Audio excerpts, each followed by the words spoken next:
India TV पर आप सबका स्वागत है। मैं स्वामी बुद्धदेव पतंजलि योगपीठ हरिद्वार से। योग एक जीवन का अभिन्न हिस्सा है और योग एक साधना पद्धति है और जीवन पद्धति है और ये स्वास्थ्य को ठीक रखने के लिए शारीरिक स्वास्थ्य, मानसिक स्वास्थ्य, आध्यात्मिक स्वास्थ्य और सामाजिक स्वास्थ्य को ठीक रखने के लिए एक बहुत ही अच्छा जीवनचर्या है। तो योग अभिन्न हिस्सा बन रहा है आजकल लोगों का, लेकिन योग ना करने से जो रोग उत्पन्न होती है उनमें से एक रोग है साइटिका। और सबसे पहले हम जानते हैं साइटिका क्या होता है। कि साइटिका जानने से पहले इसमें जो जो नर्व है साइटिक नर्व, ये सबसे थिकेस्ट नर्व होती है हमारे शरीर की और ये स्टार्ट होती है आपके लंबर रीजन से और लंबर रीजन से पास होकर के आपके बैक ऑफ द थाई से होकर के नीचे पैर तक जाती है, डोर्सम ऑफ द फुट तक जाती है।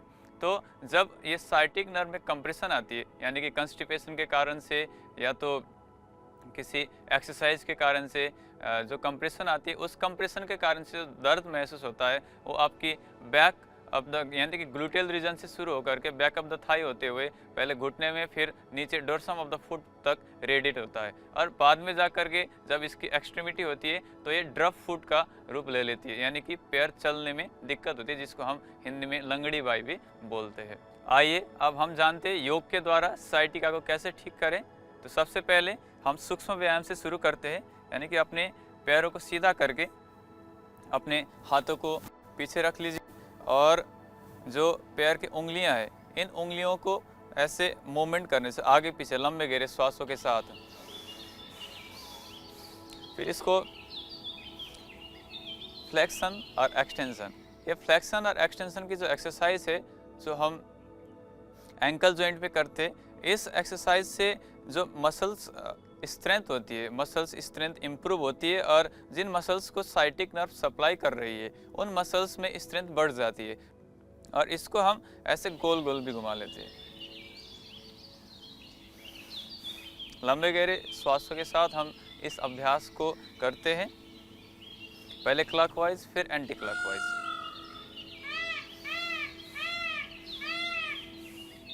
इसके बाद एक और अभ्यास हम करते हैं कि अपने राइट लेग को हम थाई के ऊपर रखते, फिर इस घुटने से हम छाती में टच करते, फिर श्वास छोड़ते हुए नीचे ले जाते।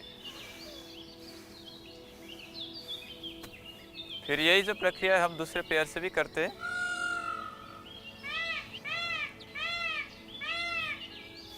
श्वासों की गति के साथ हम अभ्यास करें तो जो ब्लड सप्लाई है, जो नर्व को ब्लड सप्लाई कर रही है वो वेसल्स अच्छे से एक्टिवेट होंगे और वहाँ पे अच्छे से ऑक्सीजन सप्लाई होने से जो कंप्रेशन बनी हुई है वो कंप्रेशन खुल जाती है, यानी कि जो भी टॉक्सिन्स एक्युमुलेट हो रखे हैं वो टॉक्सिन्स डिटॉक्सिफिकेशन की मार्ग पे जाएगी, यानी कि टॉक्सिन्स शरीर से बाहर निकलने के लिए ऑक्सीजन की मात्रा पर्याप्त रूप में शरीर को चाहिए होती है। इसलिए जितने भी हम योगाभ्यास करते हैं उसमें श्वास प्रश्वास की गति पर हम विशेष ध्यान देते हैं।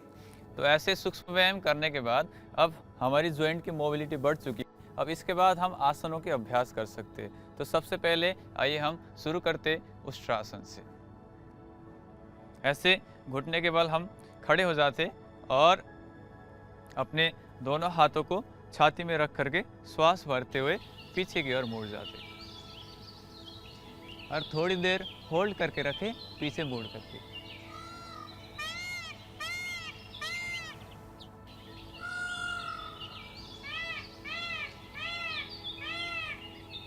फिर श्वास छोड़ते हुए आगे आ जाए सामान्य स्थिति में, नीचे बैठ जाएंगे हम वज्रासन में।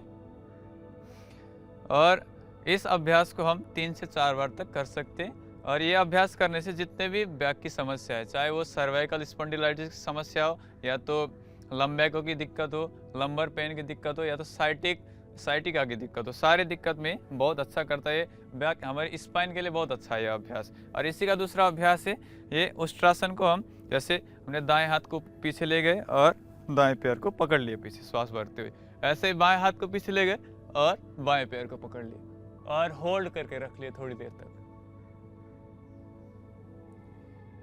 थोड़ी देर श्वासों को होल्ड करने के बाद हम नॉर्मल गति में श्वास प्रश्वास को ले सकते हैं। फिर हम वापस आ जाते, लेफ्ट हैंड को पहले वापस लेके आ जाएंगे, फिर राइट हैंड को वापस लेके आ जाएंगे और नीचे हम बैठ जाते। तो ये उष्ट्रासन का हमने अभ्यास किया। ऐसे ही अर्ध उष्ट्रासन, उष्ट्रासन के बाद हम चंद्रासन का अभ्यास कर सकते हैं और हम लेट करके अभ्यास करते हैं मकर आसन का।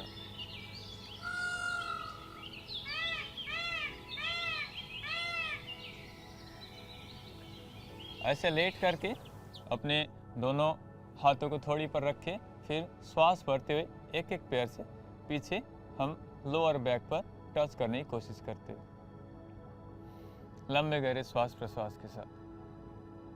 ये बहुत ही आरामदायक आसन होता है, लोअर बैक के लिए बहुत ही अच्छा आसन है। लोअर बैक के जितने भी मसल्स है, जितने भी नर्व सप्लाई कर रही है लोअर बैक में, उन सारे नर्व को स्टिमुलेट करने के लिए, उनको स्ट्रक्चरल बैलेंस के लिए बहुत ही अच्छा है ये आसन। और इस आसन का अभ्यास हर कोई कर सकता है, इसमें कोई परेशानी नहीं है इस आसन करने में। लेकिन शर्त यही है कि भोजन करने से पूर्व ही इस आसन का अभ्यास करना चाहिए, भोजन के बाद इस आसन का अभ्यास ना करें। ऐसे एक एक पैर से इस आसन को करने के बाद हम इस आसन को दोनों पैर से एक साथ भी करते हैं। ये इसका दूसरा वेरिएशन। आप महसूस कर सकते इस आसन को करते हुए जो दर्द आपको महसूस हो रहा है लोअर बैक में, वो दर्द आपकी जो साइटिका के कारण से होने वाली दर्द है उसको ठीक कर देती है। यानी कि इसका जो सकारात्मक प्रभाव है, और आप मन में ऐसे संकल्पित रहे कि इस आसन के अभ्यास से मेरी जो दर्द है वो ठीक हो रहा है और मैं ठीक हो रहा हूँ, मैं ठीक हो रही हूँ। ऐसे संकल्प के साथ लंबे गहरे श्वासों के साथ इस आसन का अभ्यास करें। इस आसन को 20 से 30 साइकिल तक कर सकते हैं। फिर इसके बाद थोड़ी देर हम मकर आसन में थोड़ी देर आराम करेंगे। ऐसे 2-3 लंबे गहरे श्वास भर लेंगे और श्वास छोड़ देंगे।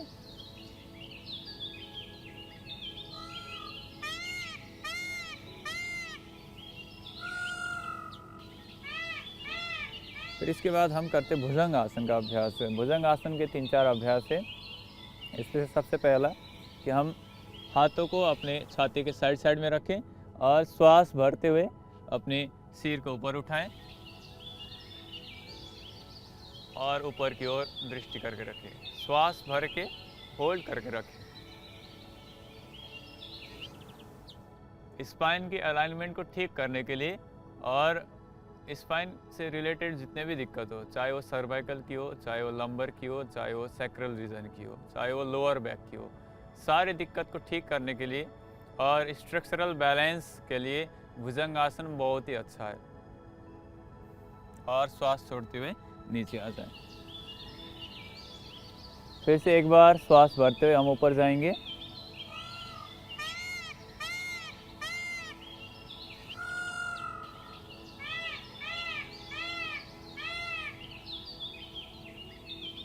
थोड़ी देर होल्ड करने के बाद श्वासों को नॉर्मल गति से ले सकते हैं और छोड़ सकते हैं।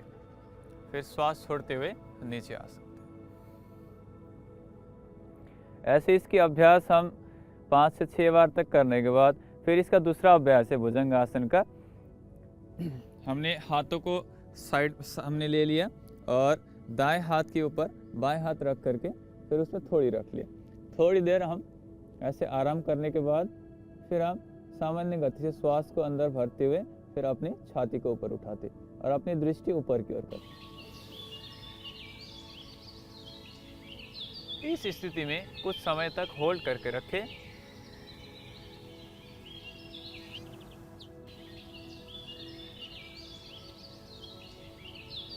फिर उसके बाद श्वास छोड़ते हुए आराम से नीचे आते।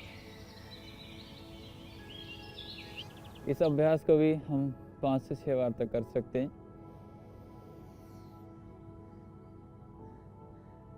श्वास भरते हुए ऊपर चले जाएं और श्वास छोड़ते हुए नीचे आ जाएं। और जब हम श्वास भरते हैं तब मन में ऐसी संकल्प होनी चाहिए कि जो परमपिता परमात्मा की दिव्य गुण है, कि परम शक्ति ऐसी मेरे अंदर प्रविष्ट हो रही है, जो वातावरण में व्याप्त सकारात्मक ऊर्जाएं हैं, वो सकारात्मक ऊर्जाएं मेरे अंदर प्रविष्ट होकर के मुझे स्वास्थ्य की प्राप्ति करा रही है।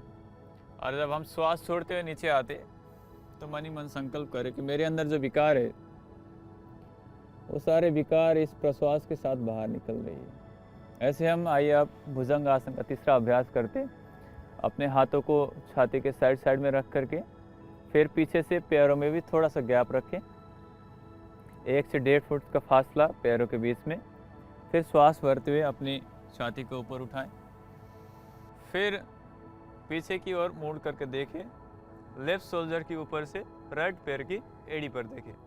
जिनको लेफ्ट साइड में साइटिका होती है उनके लिए बहुत ही लाभकारी होती है यह आसन। ऐसे होल्ड करके रखें 15 से 20 सेकंड तक।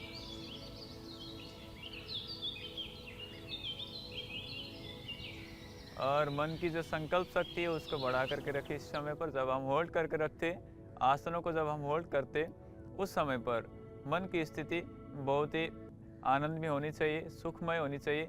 ऐसे दबाव में आसन को नहीं करनी चाहिए। महर्षि पतंजलि जी कहते, स्थिर सुखम आसनम। जिस स्थिति में हमारी शरीर स्थिरता को प्राप्त करती है और मन सुख अनुभूति करती है, उस स्थिति को हम आसन कहते हैं। तो इसी अभ्यास को दोहराते फिर से एक बार। श्वास भरते हुए राइट शोल्डर के ऊपर से लेफ्ट एड़ी में,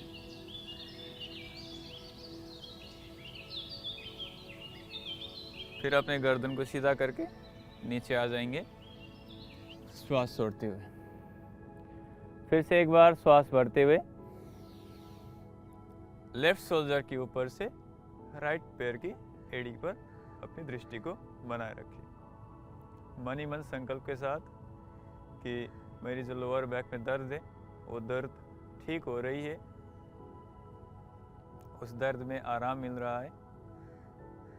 ऐसे मन में संकल्प के साथ उस परमपिता परमात्मा से प्रार्थना करते हुए जब हम प्रार्थना के साथ आसन और प्राणायाम का अभ्यास करते तो उसकी जो एफिकेसी है वो कई गुना बढ़ जाती है। तो ये भुजंग आसन के 3 अभ्यास के बाद चौथा अभ्यास हम करते हैं। जैसे श्वास भर करके अपने हाथों को छाती के साइड साइड में रखिए, फिर केवल अपने छाती को ऊपर उठाना है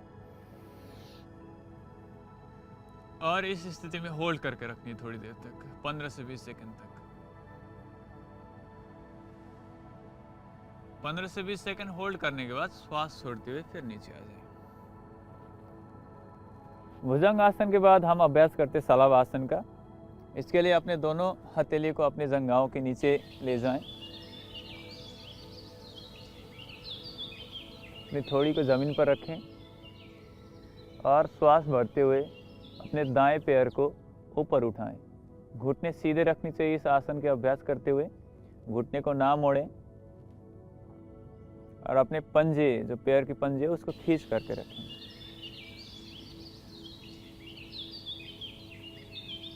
सलावासन के 2-3 अभ्यास है जिनकी केवल हम अगर सलावासन का ही अभ्यास करें तब भी बहुत रिलीफ मिलता है साइटिका के दर्द में। तो ये पहला अभ्यास है जिसमें हम अपने राइट पैर को श्वास भर के ऊपर होल्ड करके रखते हैं, फिर 15 से 20 सेकंड होल्ड करने के बाद हम फिर इसको श्वास छोड़ते हुए नीचे लेकर आते हैं। फिर इसी का दूसरा अभ्यास है, हम लेफ्ट पैर को श्वास भरते हुए ऊपर ले जाएं। घुटने सीधे रखें और होल्ड करके रखें 15 से 20 सेकंड तक। अपने मन ही मन काउंटिंग करते रहें और ओमकार का जाप कर सकते मन ही मन जब हम श्वास को होल्ड करके रखते। जो हमारी शरीर की हीलिंग कैपेसिटी होती है, ये हीलिंग कैपेसिटी सकारात्मक ऊर्जा की संगठन को बढ़ाने से और ज़्यादा मात्रा में बढ़ती है। तो जल्द से जल्द हमें साइटिका जैसे दर्द में आराम मिल सकती है। ऐसे एक एक पैर से करने के बाद दोनों पैरों को एक साथ श्वास भर के हम ऊपर उठाते हैं और होल्ड करके रखते 15 से 20 सेकंड तक। ये जो लोअर बैक की स्पाइन है, स्पाइन के लोअर बैक की जो अलाइनमेंट है, उस अलाइनमेंट को ठीक करने के लिए ये आसन बहुत ही लाभकारी होता है। हम श्वास छोड़ते हुए दोनों पैर को नीचे करते और अब इसकी अगली अभ्यास है जिसमें हम अपनी दाएं हाथ को इसे कमर के ऊपर रखते और बाएं हाथ को सीधा सामने। अब श्वास भरते हुए जो हाथ सामने है उस हाथ को ऊपर उठाएंगे और पीछे जो उसके अल्टरनेट पेयर को यानी कि उसके विपरीत जो पेयर है उसको हम ऊपर उठाएंगे और होल्ड करके रखेंगे 15 से 20 सेकंड तक। ऐसे 15 से 20 सेकंड तक होल्ड करने के बाद फिर हम हाथ को और पैर को एक्सचेंज करेंगे और ऐसे अल्टरनेट हाथ और उसके अल्टरनेट पैर को हम ऊपर करेंगे श्वास भरते हुए।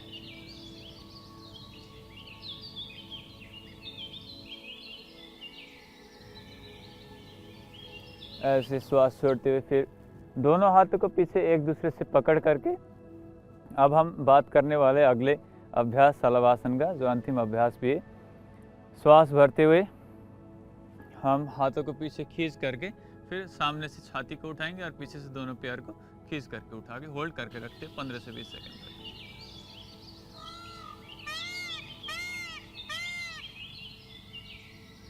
आप महसूस कर पा रहे होंगे जब इस आसन का अभ्यास हम कर रहे तब अपनी लंबर रीजन पर यानी कि लोअर बैक के एरिया पर बहुत अच्छा प्रभाव पड़ रहा है। वहाँ पे बहुत अच्छे से ब्लड सर्कुलेशन हो रहा है और जो नर्व कंप्रेस हुई थी, जो नर्व दबी हुई थी, जो नर्व इन्फ्लेम्ड हुई थी, उस इन्फ्लेमेशन में हमें राहत मिल रहा है और दर्द की जो मात्रा है वो कम हो रही है। तो ऐसे शलभासन के बाद हम अब शुरू करते हैं अर्ध पवन मुक्तासन को। पहले अपने राइट पैर को फोल्ड कर लीजिए, फिर दोनों हाथों को इंटरलॉक करके घुटनों को अपनी छाती की ओर खींच करके रखिए और श्वासों को बाहर छोड़ लीजिए। अर्ध पवन मुक्तासन, ये नाम से ही हम समझ सकते हैं। पवन मुक्तासन यानी कि हवा को शरीर से मुक्त करने का आसन है ये। जिस वात व्याधि के कारण से शरीर में दर्द बढ़ती है, उस वात व्याधि को हम शरीर से निकालने के लिए, अपान वायु के रूप में निकालने के लिए हम पवन मुक्तासन का अभ्यास करते हैं। तो पवन मुक्तासन का अभ्यास पेट के लिए भी ज़रूरी है और पीठ के लिए भी ज़रूरी है। तो इसी अभ्यास को हम दूसरे पैर से भी करते हैं। फिर दोनों हाथों को इंटरलॉक करके लेफ्ट पैर को खींच करके अपनी छाती की ओर रखिए और ऐसे श्वासों को बाहर छोड़ करके होल्ड करके रखेंगे। अभी हम साइटिका पेन के अभ्यास कर रहे हैं तो हम अपने गर्दन को नीचे ज़मीन पर ही रखते हैं, नहीं तो पवन मुक्तासन के अभ्यास में हम गर्दन उठा करके अपने नासिका को घुटने से लगाते भी हैं जब हम पेट के लिए जब इस आसन का अभ्यास करते हैं। अब इसी अर्ध पवन मुक्तासन को हम दोनों पैरों से भी कर सकते हैं। जब दोनों पैरों को फोल्ड कर लें और हाथों को इंटरलॉक करके इसको खींच करके छाती की ओर रखें, श्वासों को बाहर छोड़ते हुए अपनी पंजों को खींच करके रखें जमीन की ओर दिशा दे करके। जब हमें लोअर बैक में ज़्यादा दर्द बढ़ती है तो उसमें एक मुख्य कारण है कि शरीर पे गैस का फॉर्मेशन हो जाना, ज़्यादा गैस बन जाना। शरीर में जब ज़्यादा गैस बनती है उससे भी नर्व कंप्रेशन होती है, डिस्क बल्ज होती है और उस कारण से भी शरीर में दर्द बढ़ जाता है। तो उस दर्द को कम करने के लिए हम अर्ध पवन मुक्तासन का अभ्यास करते हैं। वैसे ही अर्ध पवन मुक्तासन के अभ्यास के बाद हम अभ्यास करते हैं सेतु बंधासन की। हमने दोनों पैरों को फोल्ड कर लिया और अपने हाथों से टखनों को पकड़ करके फिर कमर को ऊपर की ओर उठा लिया श्वास भरते हुए। और इस स्थिति में हम होल्ड करके रखते। ये भी दूसरा ये भी कारण होता है कि हमारी जो नाभि, जो शरीर का सेंटर है, ये पाचन शक्ति को बढ़ाने का काम करता है। हमारे अंदर जो पाचक अग्नि है उस अग्नि को प्रदीप्त रखने का काम करता है। जो नाभि है वो नेवल डिस्प्लेसमेंट जो हम बोलते हैं, यानी कि नाभि का डिग जाना। नाभि के डिगने से भी हमें साइटिक दर्द होता है, साइटिक नर्व में कंप्रेशन होती है, यानी कि एक साइड में दर्द बढ़ जाता है। ये दोनों इंटर रिलेटेड है कि साइटिका होने से भी नाभि डिग जाती है और नाभि डिगने से भी साइटिका होती है। तो इसकी ठीक करने के लिए हम सेतु बंधासन का अभ्यास करते हैं। फिर हम वापस आते हैं श्वास भरते हुए। तो अब हम यही आसनों के अभ्यास के बाद जो आसन से हमें थोड़ी सी थकावट महसूस होती है उसको दूर करने के लिए और अपने शरीर को रिलैक्स करने के लिए, जितने मसल्स को हमने हाइपरट्रॉफिक कंडीशन में लेके गए उसको फिर हम नॉर्मल कंडीशन में लेके आने के लिए हम थोड़ी देर शवासन का अभ्यास करते हैं। अपने पैरों में थोड़े से गैप कर लीजिए, फिर हाथों को अपने कमर के साइड में आकाश की ओर करके रखें, आंखें बंद रखें और केवल अपनी श्वासों पर ध्यान देते हुए पूरे शरीर को रिलैक्स करें। ऐसे संकल्प के साथ शवासन करने के बाद हम दोनों हाथों को ऊपर उठा करके घर्षण करते और हथेली में जो ऊर्जा उत्पन्न होती है उस ऊर्जा को अपने चेहरे पर लगाएं, अपने आंखों पर लगाएं और अपनी दृष्टि को खोलते हुए धीरे से बाएं करवट लेकर के उठ करके हम बैठ जाते हैं। फिर हम कुछ प्राणायाम का अभ्यास करते हैं, जिन प्राणायाम के अभ्यास से दर्द में राहत मिल जाए। ऐसे सबसे पहले हम लंबे गहरे श्वास भरते और श्वासों को छोड़ते, कमर गर्दन सीधी करके बैठ जाएं और आंखें बंद करके लंबे गहरे श्वास को भरे और श्वास को बाहर छोड़ें।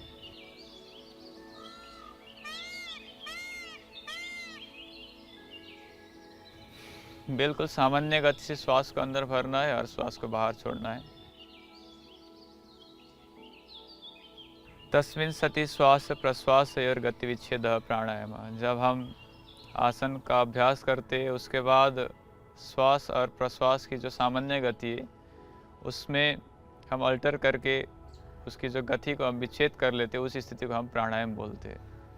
तो भस्त्रिका प्राणायाम 3 गतियों से कर सकते हैं, लेकिन आज हम साइटिका के ऊपर बात कर रहे हैं तो इसका हम बिल्कुल ही सामान्य गति से अभ्यास करेंगे। तीव्र गति से भस्त्रिका प्राणायाम का अभ्यास करने से दर्द में बढ़ोतरी हो सकती है, दर्द बढ़ सकती है।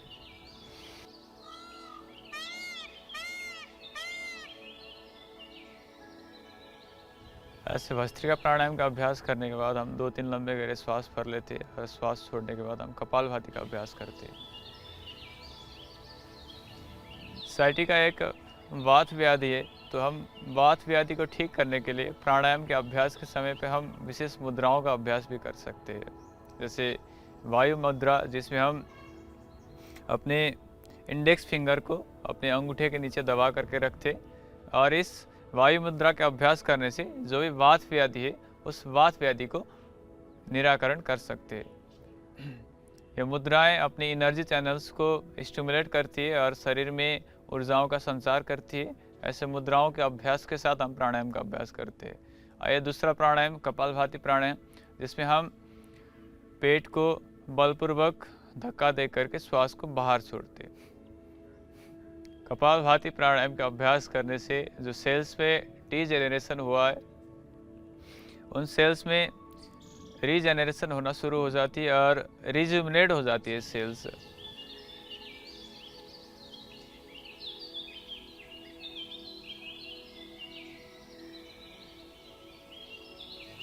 कपालभाति के अभ्यास के बाद इस अभ्यास को हम 10 से 15 मिनट तक लगातार कर सकते हैं। इस अभ्यास के बाद हम करते हैं अनुलोम विलोम का अभ्यास।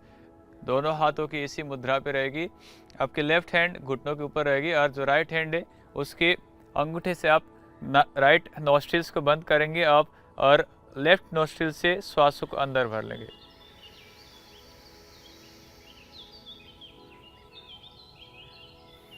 फिर लेफ्ट नोस्ट्रिल्स को बंद करके राइट नोस्ट्रिल से श्वास को बाहर छोड़ना है।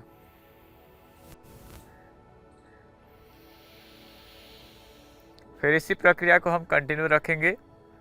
जो हमारी नाड़ियाँ होती है, एक सूर्य नाड़ी और एक चंद्र नाड़ी होती है, शरीर में ये टेम्परेचर रेगुलेट करने का काम करती है और अपनी जो सिंपैथेटिक और पैरासिम्पैथेटिक नर्वस एक्टिविटी होती है, ये सिंपैथेटिक और पैरासिम्पैथेटिक नर्वस सिस्टम की जो एक्टिविटी होती है, इस एक्टिविटी को स्टिमुलेट करने का काम करता है ये अनुलोम विलोम प्राणायाम।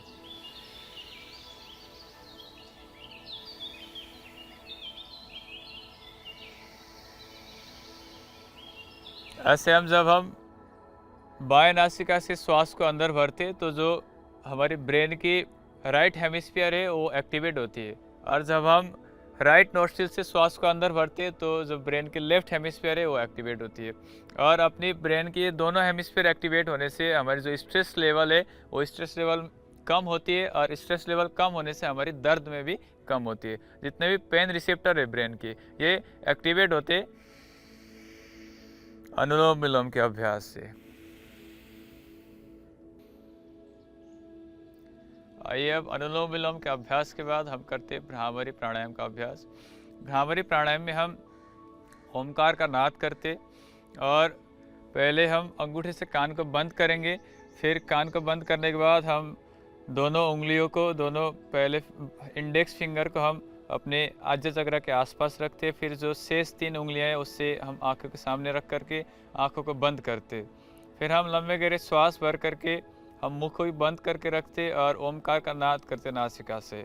ओमकार का नाद नासिका से करने से ब्रेन की वाइब्रेशन होती है। इस वाइब्रेशन से हमें अच्छे सकारात्मक ऊर्जाएं और सकारात्मक एनर्जी अपने ब्रेन में स्टिमुलेट होती है, और जितने भी ग्रंथियां हैं, पिनियल ग्लैंड, पिट्यूटरी ग्लैंड, इसकी स्टिमुलेशन से जो हमारे अंदर हैप्पी हार्मोन्स से सेरोटोनिन, मेलाटोनिन ऐसे सीक्रेट होने लगती है। इसके सीक्रेशन से हमारे अंदर की जो दर्द है, शारीरिक दर्द में राहत मिलती है।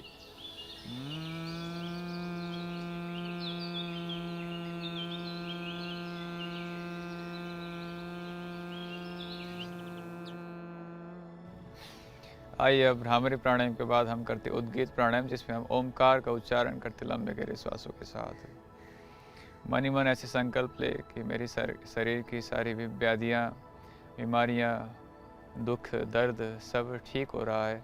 ऐसे संकल्प के साथ लंबे गहरे श्वास भरे और ओमकार का उच्चारण करें।